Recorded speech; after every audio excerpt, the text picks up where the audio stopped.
ايه رأيكم لو نعمل النهاردة وصفة سهلة وبسيطة جدا للفراخ؟ هتنسيكوا خالص اي فراخ انتوا جربتوها قبل كده. نعمل فراخ البروستد بطريقة سهلة وكرانشي جدا تجنن. بصوا كده، والتتبيلة ما اقولكوش. تعالوا بينا نشوف هنعملها ازاي. التتبيلة سهلة وبسيطة جدا. معلقة صغيرة من البصل البودرة، زيهم التوم البودرة، وكمان بابريكا وكزبرة جافة وزعتر، ومعلقتين من المستردة صغيرين، وكمان معلقة كبيرة من الصويا صوص، ومعلقة كبيرة من عسل النحل لو متوفر، ومعلقة صغيرة من الملح. لو في حاجة مش متوفرة من المكونات دي بتقدري تستغني عنها، مفيش مشكلة خالص. تمام كده. هنقلب المكونات كلها مع بعض بالشكل ده. وصفة سهلة وبسيطة جدا وبجد حكاية خطيرة. هنزود بقى كوبايتين من المية المتلجة، مية تكون ساقعة قوي يعني. وهنقلب كويس جدا بالشكل ده.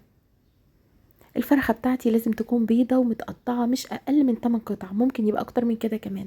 مغسولة كويس جدا ومتصفية زي ما انتوا شايفين. هنزل بيها بقى في المحلول بتاعي او التتبيلة بتاعتي. بصوا انا سبتها ليلة كاملة، بس طبعا على حسب ما انتي مستعجلة ممكن لحد 6 ساعات، بس اقل من كده مش هتديكي نتيجة مرضية خالص. انا سبتها ليلة كاملة وبعد كده ببتدي اطلع عليها.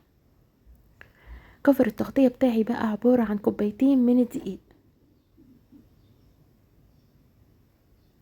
وكمان معلقتين كبار مليانين من النشا.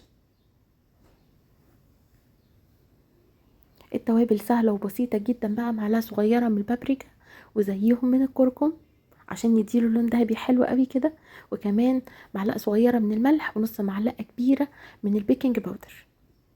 هنقلب المكونات الجافة بالشكل ده. هبتدي اخد الفراخ بتاعتي بعد ليلة كاملة من النقع في التتبيلة دي. باخدها زي ما هي كده بميتها، ما بصفيهاش، وببتدي انزل بيها في الكفر بتاعي زي ما انتوا شايفين. ببتدي اطبطب عليها بالشكل ده. هنزلها كمان في الميه المتلجه زي ما انتوا شايفين، وبرده ارجعها تاني. تقدري بقى لو انتي حابه الكفر بتاعك كبير قوي تعملي الخطوه دي مرتين او 3. انا عملتها مرتين بس. تمام كده. بس طبعا ده اختياري بتاعك. بتكون مكرمشه كده وبتكون خطيره جدا زي البروستد بتاعت بره بالظبط. تمام كده. هنخلص بقى الكميه بتاعتنا كلها، ونبتدي بقى ان احنا نحضر حله يكون فيها زيت غزير. هسخنه كويس جدا، وبعد كده هخلي النار وسط، وهنزل بالفراخ قطع بتاعتي بالشكل ده. ما تلزقوش قوي في الحله عشان تعرفوا تقلبوه. احنا مش هنحركه تماما لحد ما ياخد لون ذهبي من تحت. خلوا النار وسط. تمام، يعني الاول الزيت يكون سخن جدا وبعد كده النار وسط. هنعمل بقى شويه رز كده حكايه معاهم. معلقه كبيره من الزيت، وكمان مكعب من مرقه الدجاج، وهنزل كمان بمعلقه صغيره من بهارات الفراخ، ومعلقتين من مرقه الدجاج الفوريه، وهنزل بميه مغليه. شويه بقى من الكاري، تقريبا نص معلقه كده صغيره، وزيهم كمان من الكركم، ومعلقه كبيره من الصويا صوص. طلعنا الفراخ بتاعتنا بقى حكايه تجنن. شايفين الطعامه كريسبي جدا ومقرمشه بطريقه مش طبيعيه. هسمعكم القرمشه حالا دلوقتي. في المرحله دي بقى انا طبعا هديت على التتبيله بتاعه الرز. اول ما احس انها ابتدت تغلي بنزل بكوبايتين من الرز المصري العادي المغسول، واسيبه على نار هاديه يستوي سوا كامل. حطيت بقى كده في طبق صغنون شويه من الكاتشب، لزوم بقى يعني التظبيط. والطبق التاني حطيت كمان معلقتين من الكاتشب، وكمان معلقه من صوص الباربيكيو، ومعلقه من الخردل او المسترد. وهنقلب كويس جدا.